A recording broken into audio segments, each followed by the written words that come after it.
ଆମର ମୁଁ ବୁଝଉଛି ଯଦି ତାପମାତ୍ରାଟା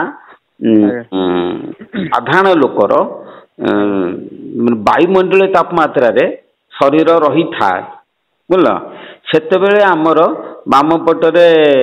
2 ଘଡ଼ି ବା 1.5 ଘଣ୍ଟା ଡାହାଣ ପଟରେ ତାପରେ ସେଠୁ ଡାହାଣ ପଟକୁ ଆସିଲେ 2 ଘଡ଼ି ବା 1.5 ଘଣ୍ଟା ରହିବ କିନ୍ତୁ ଯଦି କର୍ମଠ ଲୋକ କିମ୍ବା ଆମର ଯୋଉ କୃଷକ ଲୋକ ଅଧିକ ପରିଶ୍ରମ ଆମେ କରିବା ଅଧିକ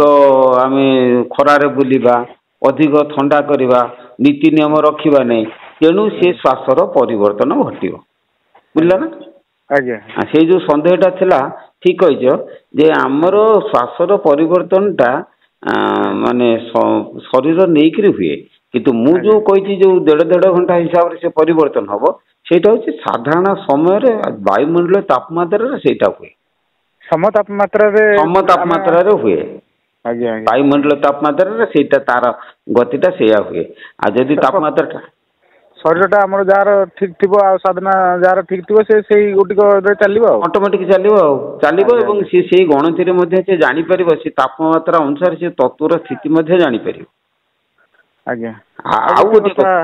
ହଁ କୁହ ଆମର ଗୋଟେ ଭାଇ ସେ ପାଲା ଗାୟକ ଅଛନ୍ତି ଆମର ପୁରୀ ବ୍ରହ୍ମଗିରିରୁ କହୁଛି ମୁଁ ଆଜ୍ଞା ହଁ ହଁ ହଁ ସେ ତାଙ୍କର କହିବା କଥା ଯୋଉ ସାଧୁ ଯେ ମଳୟ ପବନ କାଷ୍ଟକୁ କରନ୍ତି ଚନ୍ଦନ ଆମର ମିନିଟ କି ଯୋଉ 15 ଥର ଯାଉଛି ଘଣ୍ଟାକୁ 900 ଥର ତେଣୁ 24 ଘଣ୍ଟାରେ 21,600 ଥର ଯାଉଛି ପବନ ତେଣୁ ମଳୟ ପବନଟା କୋଉ ସମୟରେ ଆମ ଶରୀରରେ ପ୍ରବାହିତ ହେଉଛି ସେ ଯୋଉ ମଳୟ ପବନଟା ହଉଛି ସୁଷୁମ୍ନା ନାଡି ବୁଝିଲ ନା ସୁଷୁମ୍ନା ନାଡିରେ ଯୋଉ ପବନଟା ଚାଲେ ସେଇଟା କୁହନ୍ତି ମଳୟ ପବନ ବୁଝିଲ ନା ତେଣୁ ସେ ମଳୟ ପବନ ସାଧୁ କଣ କରନ୍ତି ନା ସିଏ ସାଧନ ବଳରେ ସୁଷୁମ୍ନା ନାଡି ତାଙ୍କର ଉନ୍ମୋଚିତ ହେଇଯାଇଛି ଯୋଉ ଆମର ସନ୍ଦେହ ଯୋଉ ମୋର ମନେକର ଆମର ପରିବର୍ତ୍ତନ ହଉଛି ଯୋଉ ତାପମାତ୍ରା ଅନୁସାରେ ସେଇଟା ଠିକ ଅଛି ଆଚ୍ଛା ସୁଷୁମ୍ନାକୁ କେମିତି ଯାଉଛି ପୁଣି ସେ ତ ଇଡାରେ ଯିବ ପିଙ୍ଗଳାରେ ଯିବ ପୁଣି ସୁଷୁମ୍ନାକୁ ନା ସୁଷୁମ୍ନା ନାଡି ସବୁବେଳେ ଉଦୟ ହୁଏ ନା ସେଇଟା ଗୁପ୍ତ କଥା ସେଇଟା ଗୁରୁ ଘର କଥା ବୁଝିଲ ନା ସୁଷୁମ୍ନା ନାଡି କେତେବେଳେ ଉଦୟ ହୁଏ ଦରକାର ପଡ଼ିଲେ ଆମେ ସୁଷୁମ୍ନା ନାଡିକି ଜାଗ୍ରତ କରି ସବୁ ସମୟରେ ବି ରଖିପାରିବା ବୁଝିଲେ କି ଯେତେବେଳେ ଇଡା ପିଙ୍ଗଳାରେ ସମାନ ପବନ ବହେ ସେତେବେଳେ ସୁଷୁମ୍ନା ନାଡି ଖୋଲେ ଯେତେବେଳେ ଇଡା ପିଙ୍ଗଳ ସମାନ ହେଇଯିବ ସମାନ ବହେ ତାମାନେ ଦେଖ ମୁଁ ତ ବୁଝେଇ ଦଉଛି ଗୋଟେ ୟୁ ଟାଇପ ର ଗୋଟେ ନେଇ ଆସ ଗୋଟେ କାଚ ନଳୀ ସେଥିରେ ତମେ ପାଣି ଭର୍ତ୍ତି କରିଦିଅ ଦେଖ ଉପର ପାଣିଟା ତଳକୁ ଖସେ ତଳ ପାଣିଟା ଉପରକୁ ଯାଏ ଉଭୟ ପାଣି ଯେତେବେଳେ ସମାନ ହେଇଯାଏ ସେତେବେଳେ ସେ ପବନଟା ଜଳଟା ସ୍ଥିର ରହିଯାଏ ସେଇମିତି ଇଡାରୁ ପିଙ୍ଗଳାକୁ ଯାଏ ପିଙ୍ଗଳାରୁ ଇଡାକୁ ଯାଏ ଏଇ ଗଲା ସମୟରେ ଧର ଇଡାରୁ ପିଙ୍ଗଳାକୁ ଗଲା ଇଡା ହ୍ରାସ ପାଇଲା ପିଙ୍ଗଳା ବୃଦ୍ଧି ପାଇଲା ଏ ହ୍ରାସ ବୃଦ୍ଧି ହଉ ମଝିରେ ଗୋଟେ ସମାନ ସ୍ଥିତି ଆସେ ସେ ସ୍ଥିତିଟାକୁ ସାଧାରଣ ଲୋକ ଧରିପାରେ ନା ଏଟାକୁ ସାଧନା ବଳରେ ଆମେ ଜାଣିବା କିଛି ଗୁରୁଘର ପାଠ ସେ କଥା ଅଛି ବହୁତ କଥା ଅଛି କେତେବେଳେ ଆସିଲେ ମୁଁ ସେଟାକୁ ବୁଝେଇଦେବି ଯେ ସେ ଯୋଉ ଶ୍ୱାସ ପରିବର୍ତ୍ତନ ବିଷୟରେ ଏବେ ବର୍ତ୍ତମାନ ତ ମୁଁ ଲେଖୁଛି ଯେ ନାଡି କାହାକୁ କୁହନ୍ତି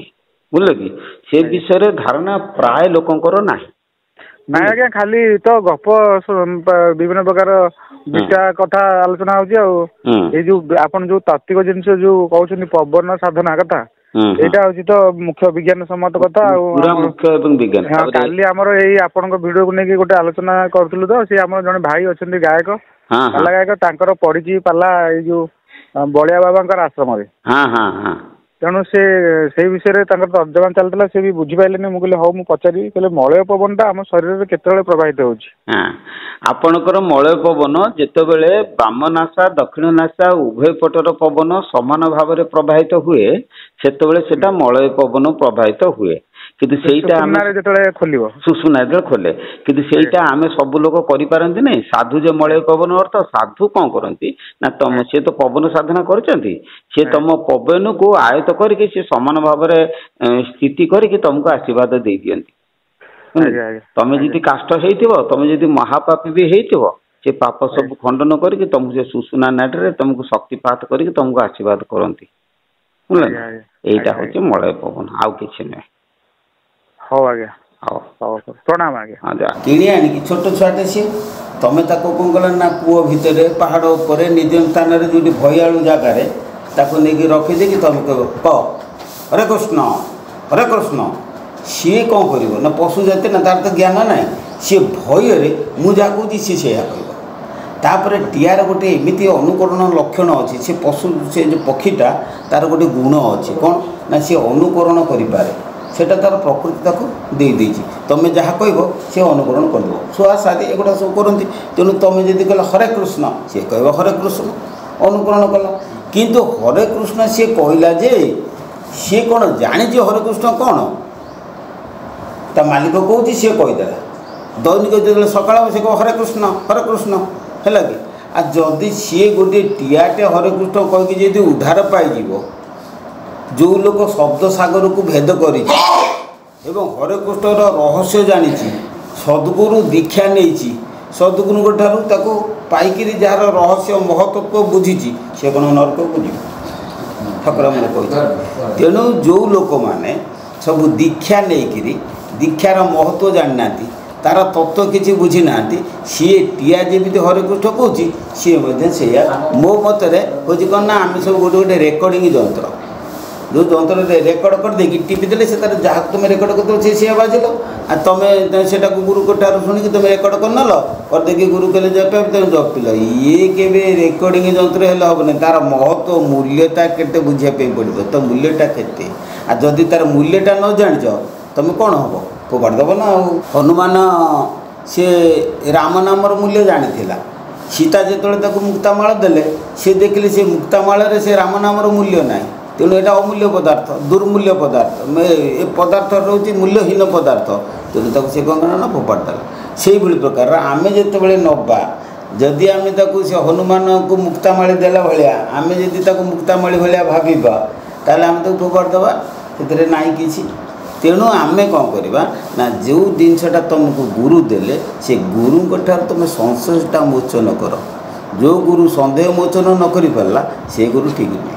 जो गुरु हो जी हो जो मु मानवि सी तो सन्देह मोचन कर पारा ना सी कौन अंधानुसरण आउ गोटे हूँ सत्यानुसरण गोटे अंधविश्वास गोटे हूँ चक्षु विश्वास अंधविश्वास कौन ना तुम अंध भाव खाली सुनना गोटे अंधानुसरण मुझे गोटे उदाहरण दूसरी अंधानुसरण माने कौन जे गोटे मठ थिला से मठरे कौन कले ना क्षीर दही भलमंद सब प्रचुर अच्छी जदि अच्छी सी मठर गोटे बिले रखी सी बिलेटा ओलिया बेली बिले ओलिया प्रकृति तार अच्छी से हाँ बास टाउका प्रकृति सी कौन कला ना सब क्षीर दही सब हांडी कुंडी मटी हांडी तो थी सब केतले भांगला केतले गोड़ेला केतले पीगला एम सब कला गुरु कहले आम तो साधु सन्यासी लोक आम जीव को केबे हेले तो दंड दे पारिबानी किंबा ताकू केबे हेले ताकू हत्या करि पारिबानी या ताकू मु पिटिकी कोडी गोड़ी पारिबिनी कौन करवा ना तुम गोटे कथा कर पोषा बिले तो तुम ताकू कौन खुंटर बांधि दियो गोटे सी से बांधिदेले तेणु दैनिक क्षीर दे आसूँ बिले की प्रचुर परिमाण देले कि सी अनिष्ट करना खुंटर बांधिदेले जिते खुंटे बांधिदेले ये कालक्रमे बाबा तंकर चलीगला बेलू शिष्य मैंने कौन कले ना दैनिक तो खुंटे बांधिले गाई गोरु सब मरीगले बाबा चलीगले खाली मठटा रहा शिष्य मैंने से मठरे रही दैनिक सकाल उठे बिलेटा को बांधदेवे से बिले जो मरीज आउ गोटे बिले आनी बांधदेवे कि बिले बांधु कहीं ना आम बाबा पा से कम करते बिले बांधे कि सी बिले कहीं बांधे से कारण तंकर नाई मो गुरु बांधि बिले मु बांधुची बिले या कहते अंधानुसरण कौन बुझीपारे ना।